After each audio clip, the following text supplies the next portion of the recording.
Hello. I'm prepping. We haven't done this in a while. I was, I was, I was like about to go, and then you started making noise, and I was like, "Whoa, what?" Um, That needs to go. That needs to be like the cut. The intro to the video needs to be that exact moment. sounds good. Um, All right, let's do this.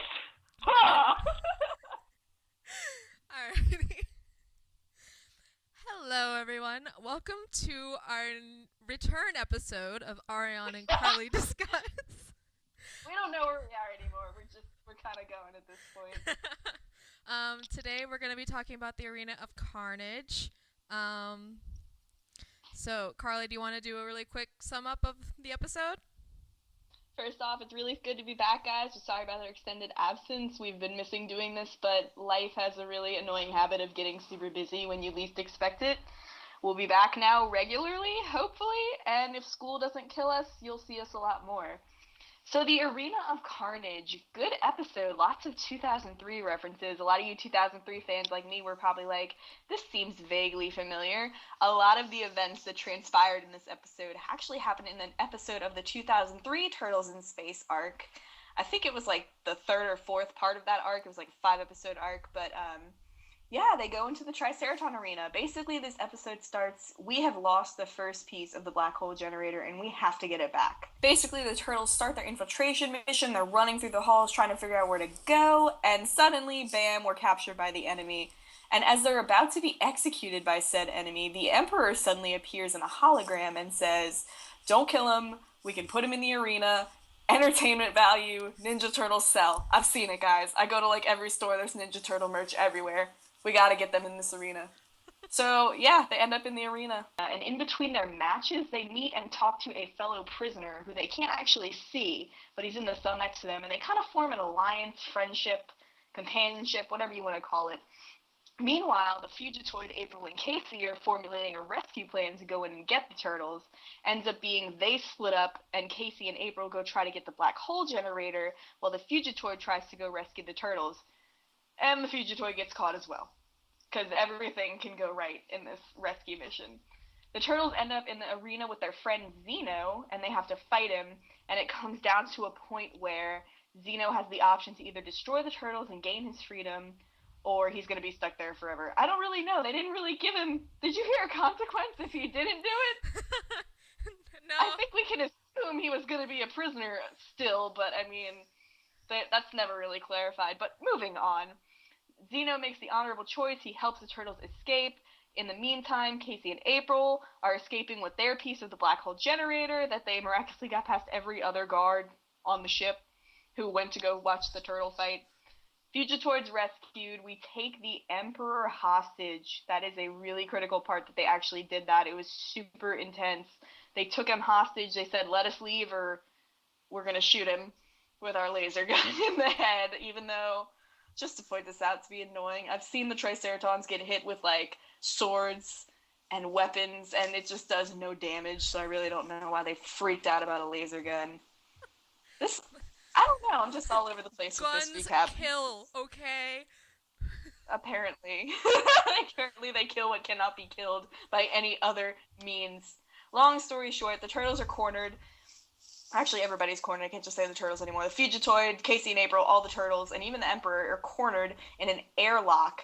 And April uses her powers to open the airlock and get them safely back to the ship. So they travel through space. We'll get there. They make it back onto the ship. They have officially successfully captured the first piece of the black hole generator, while simultaneously completely ticking off the entire Triceraton Republic. Things are only going to get crazy from here, and I really liked this episode, but there were some things that I was able to nitpick out of it, and I know you had one or two things too, so let's get started with the dislikes. Okay. Alright. You go first, your dislike. Alright. My only dislike, actually, was that the Emperor's interest. I don't know if it was just the timing, but the fact that the Emperor was just all of a sudden like, oh, you know what? These turtles, we should keep them around for sport. Like, it wasn't. I wish he had mentioned something about like their connection to Honeycut or the Fugitoid. Like we could use them to lure out the good professor or force him to work for me. But no, it was like we can make money off of them. Yes. It's like, oh, come on, man. I just like it wasn't that bad. It was just the timing seemed a little convenient. I was like, you guys can do better than this. Come on, give me a little more. Yeah, it was just like that exact moment when Leo just happens to lose his grip on the edge and they're flying to certain death. And then right before they hit the door, yeah, I'm with you on that. That was a little rough. Not good, not good. One of my dislikes, which it was hard for me to pick dislikes in this episode. It was very 2003 slash Mirage esque. It was a good episode. I was having a lot of flashbacks, like I said, to the Mirage comic, and the 2003 episode. Um, but one of the things that I didn't like, which is weird because I love Zeno. I think he's an awesome character. He reminds me a lot of Traximus from the 2003 series, and so on and so forth. But the way that their alliance formed with him so quickly, I can understand if you want to form a quick bond between two mutual parties with a interest, but their relationship after probably 3 minutes of communicating in between the walls of a cell was just, it was too strong for me. It was like, suddenly my freedom is not as important as my friends that I have made in my time in prison. Um, I mean, it's a little nitpick, and I mean, it's what saved them in the end, but for me, just like a little too fast. But bring him back. I almost said bring Traximus back, but this is not Traximus, this is Zeno.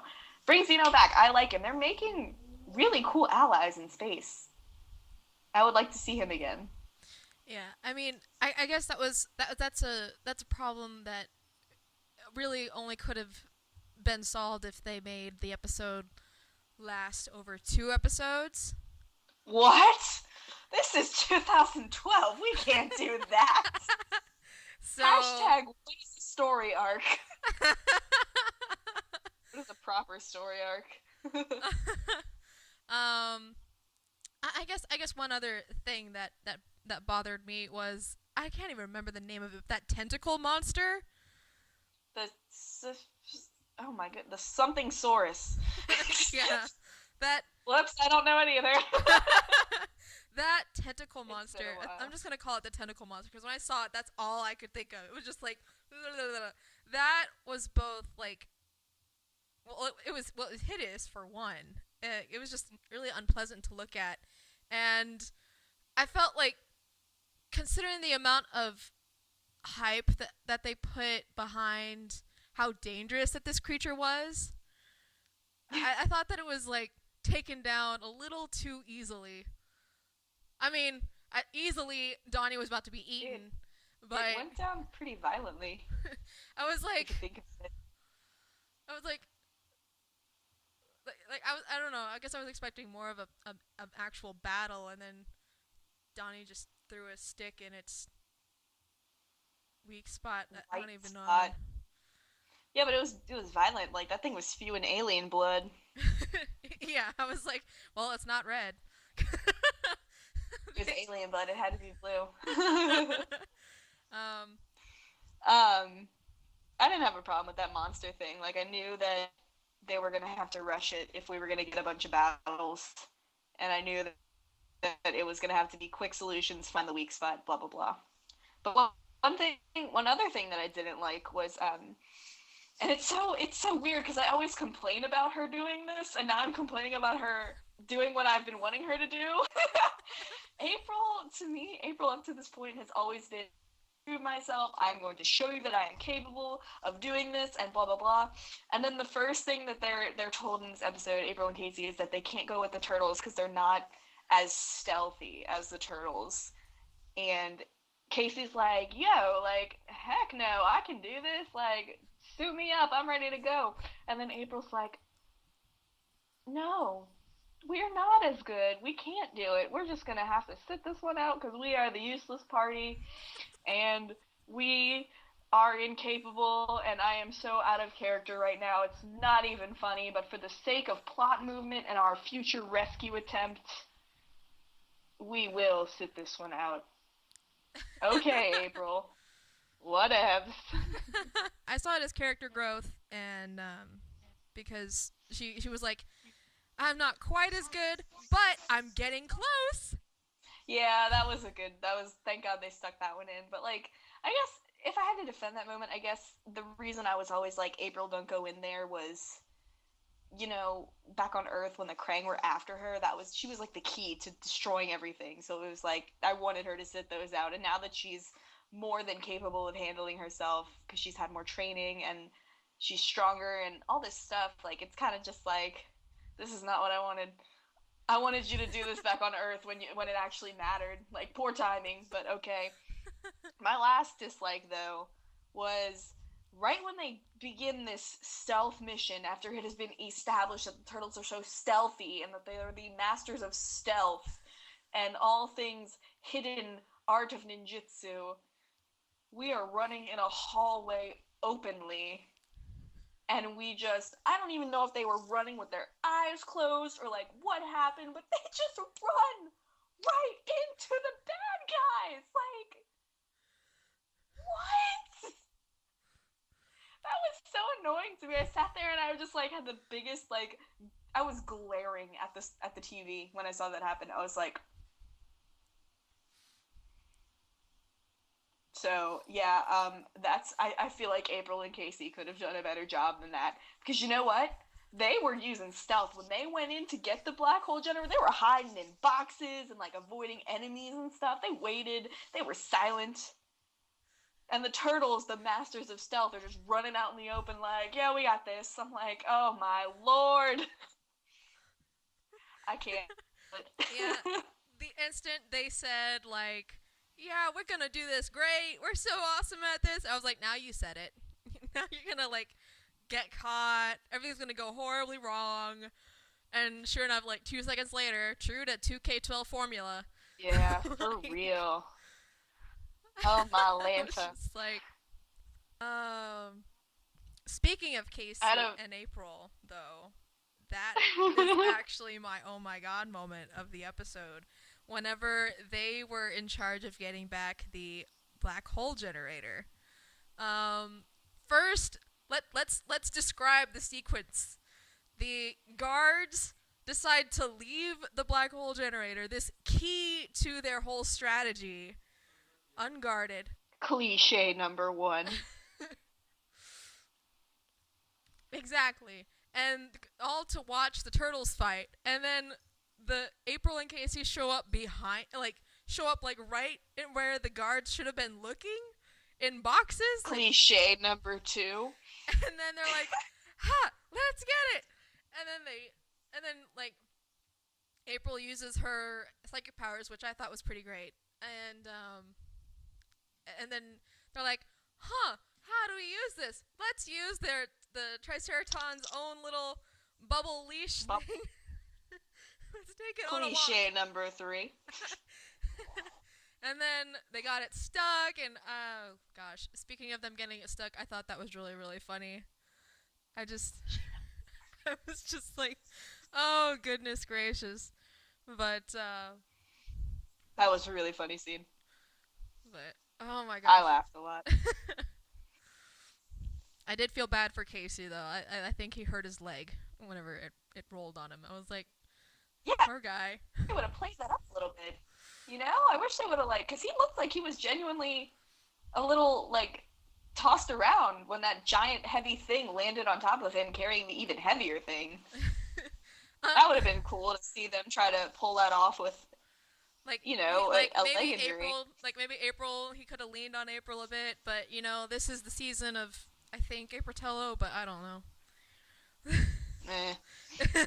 My oh my god moment is just one word, and it's one of the most important words that I've ever added to my personal dictionary and will now use frequently. Balloonality. I want to talk about that so much more, but that's actually one of my likes. I guess that's how we'll transfer into the likes. I know that we have the same one. That entire video game training sequence was phenom.com. It was so funny. I loved the references to Mortal Kombat and Street Fighter. When Leo pulled a shuriken, I don't even like that's like Shoryuken? his I think thing. it was Shoryuken. Shuriken, excuse me, that's it. I can't ever say it correctly too. I try so hard, I just can't do it. But yeah, when he pulled that out and Mikey corrected him, wrong game, dude. I bet Seth Green had so much fun. I bet Seth Green plays Street Fighter, and he was like, "Sure you can." Like, oh my god, I loved it. I was laughing so hard, and still, balloonality will Uh, forever be one of my new favorite words. yes, and I liked that they were and one thing that I liked about that training sequence um wasn't so much the like Street Fighter references. It was the fact that they were fighting against the Foot Clan mutants. Um and specifically the ones that were their rivals, you know. Like Leo was against Tiger Claw and Mikey was against Razar and well, I kind of wish that Raph was against Fish Face, but you know, we had to get Bebop and Rocksteady in there for Donnie and Raph to fight for a little bit, but well, for a little cameo. But The new A team. That's the so new fucking A stupid. team. The Uh, new A team. That's what. Good rap. but yeah, and that's what I liked about it. I was like, they're prepping to take down the Shredder. Yeah, I was waiting for that. I was excited. Didn't Yeah. happen. My second like, kind of out there. Um, I really loved this episode. There were so many awesome moments. But like one of these things that stuck out to me was Mikey when they were eating the slugs in the jail cell. Mikey had the brilliant idea to toss one up against the electric bars and like cook it. But yeah, like that was genius of him to throw it up at the electric bar. Like he already got shocked, so he knew it was there. So he adapted to that environment and he like made his surroundings more bearable, I guess you could say. Like that was brilliant. Like I was so proud of Mikey for that. And it was such a stupid little moment, but like it was phenomenal. Like I was so proud of him for that. So kudos to you, Mikey. 2 thumbs up. I guess you could say that it Oh sparked Lord. him into action. I knew a pun was coming. When you said, I guess that you can say that, I was like, oh no, here it comes. uh, Oh, puns. They are our specialty. um. Anyway, so my next like was the audience in the stadium. I loved them. They were fantastic.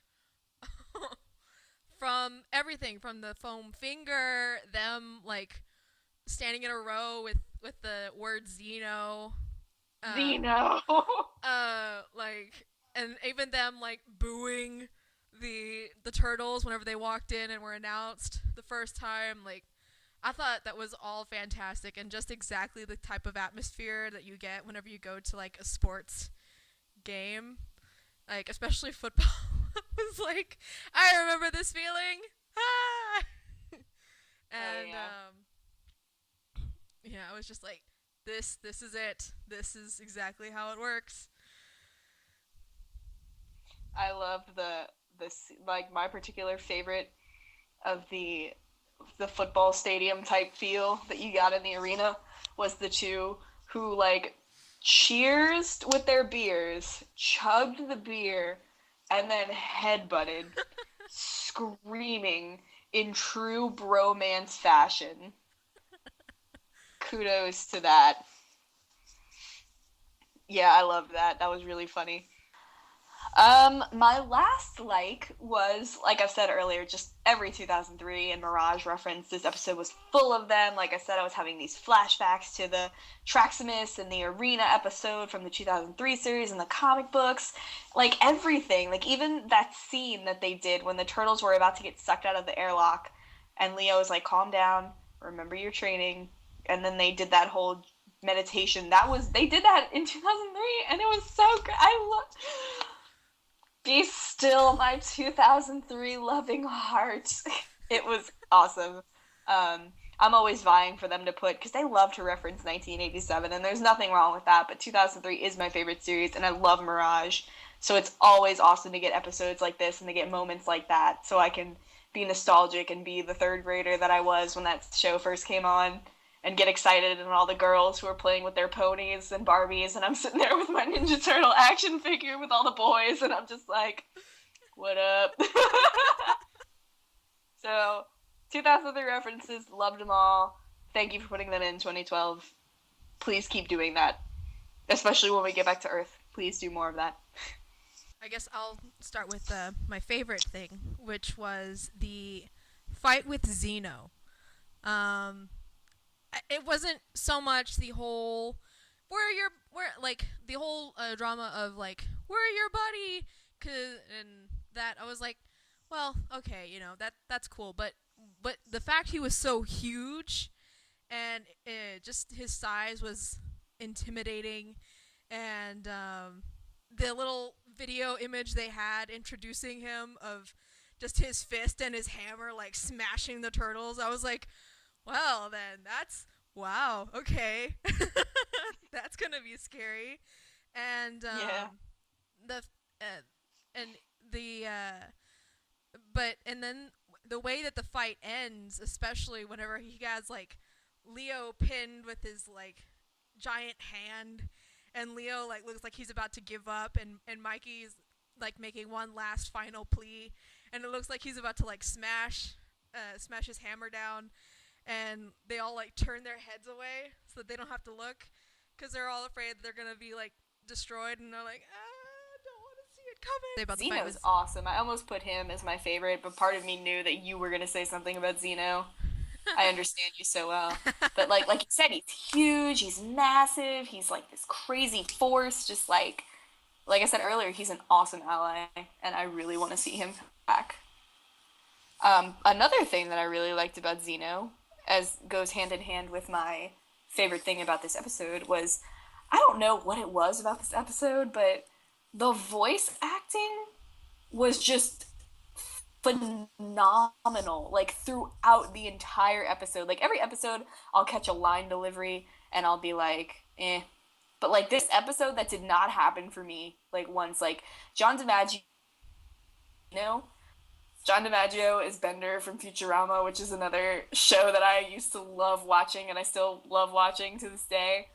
Um, so I was fangirling over that, and when he sounded nothing like Bender, I was scared and confused. But yeah, we saw the Emperor, the voice actor for the Emperor, come back. David Tennant, as always, did a phenomenal job. I need a new word. I keep saying phenomenal.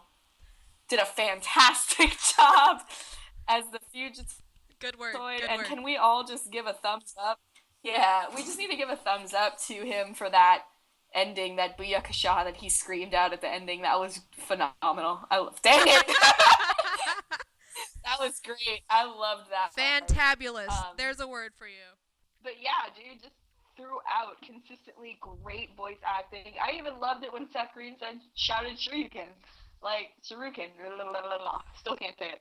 But I loved it. Like, just even Kevin Michael Richardson came back as the Shredder for a few lines, and he was the one who said balloonality. Like, A plus, thumbs up for the voice cast. You guys were amazing throughout this episode. Can't wait to see who else comes on in this season. I mean, this season there's just been a superstar cast. David Tennant, John DiMaggio. Oh God, the Sal Commander voice. Keep the I can't speak. I'm just gonna stop because I can't speak. Basically, I love the voice acting. You get it. Moving on. We had one question for this podcast actually, Okay. and it was from an anonymous. And I'm sorry, I'm springing this on you. I forgot to tell you. All right. An anonymous would like to know who did the Arena episode better, 2003 or 2012? As a standpoint, the Arena episode, how it goes hand in hand with the Turtles in Space arc, 2012 has taken the Turtles in Space arc and made it their own. It's a completely different storyline. So if you're asking me for my opinion in terms of who did it better, I'd say 2003, just because they did it the way it was written originally. Um, 2012 has put their own spin on it, and they did an amazing job on it. I'm not saying that they didn't, but for me, 2003 still. Maybe one day 2012 will win out something for 2003, but it has yet to happen. You guys know that I love my 2K3. Three. See, here's the thing. I remember there being an actual relationship between the Turtles and Traximus. That's his name, right? In 2003. And I remember there being a reason for all of the prisoners to help each other escape during the big gladiator fight that they had. Like, I remember there being a huge battle. It's been a while since I've seen that particular episode. I didn't think to rewatch it.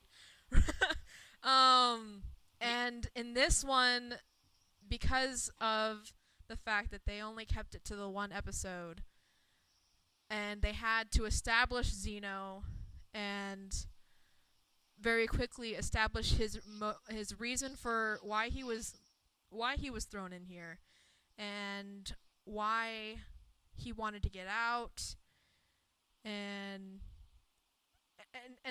it was just really, really rushed. With that, I would have to say 2003, but I mean, I'm not saying that this episode was bad. I really enjoyed this episode. This was one of the more fun episodes of season 4, in my opinion. But yeah, I think 2003 did this version better because they spread it out more. A lot of people are surprised to learn that 2003 had this, but I mean, just more incentive for you guys to go watch it and learn how great 2003 was, because it was so great. 2003 is a darker, closer adaptation of the Mirage comics, whereas 2012 kind of likes to put their own spin on things. It's not bad. I'm just saying I like the way 2003 handled itself. But I love 2012. I'm just going to shut up. I keep ranting on this episode. Next week, we're going into an episode called The War for Dimension X. And the Turtles are going to meet the infamous... Not infamous, that's a bad word. I can't use words in this episode. This is our first time back, and I apologize for how much I suck. I'm trying, guys. Let's see. The mysterious Utron Council. And they have to gain their trust in order for them to gain the knowledge to know where the next piece of the black hole generator is. Why it's called the War for Dimension X, I don't know. If apparently all we're going to be doing is talking to a council, maybe they'll have to go through some tests. Maybe the Triceratons will invade. Who knows? I don't think they're going to have to do much convincing, considering that they have the Fugitoid on their side, and they have April. But here's my hypothesis for why it's called the War on Dimension X. War for Dimension X. We're going to get a history lesson, and the history is the War on Dimension X. That actually makes a lot of sense. I didn't think about that, but that would set it up to be really cool. I think they will have to work somewhat hard to gain the trust. Because, I mean, like, yeah, you got the Fugitoid on your side, but you're asking for the trust to handle the most dangerous weapon in all of the Megaverse. That's not something that you just randomly hand to anybody. And even if they have good words from the Fugitoid, the Council doesn't know the Turtles personally, so I think they're going to have to earn that. But I do think that you're onto something with that history lesson. I think that's a good theory. I hope that's how it plays out. We'll see. We will see. Thank you guys for putting up with me and my stuttering and bad use of words this episode. It's our first episode back.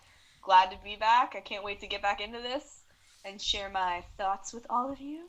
And thanks for putting up with our very prolonged absence. We'll we'll try not to do that again, guys. And Nice. we promise we'll do better. Love you guys. I'm Carly. I run all things TMNT. And Ariane and blah blah blah. I can't say my name. And Who am I? I'm Ariane, and I don't know if I have a Tumblr anymore. I think it's deleted. But I don't know. But I'm here on the channel, so if you want to get through to here, just leave a comment. And with that, we will see you guys in the next episode. Peace. Bye.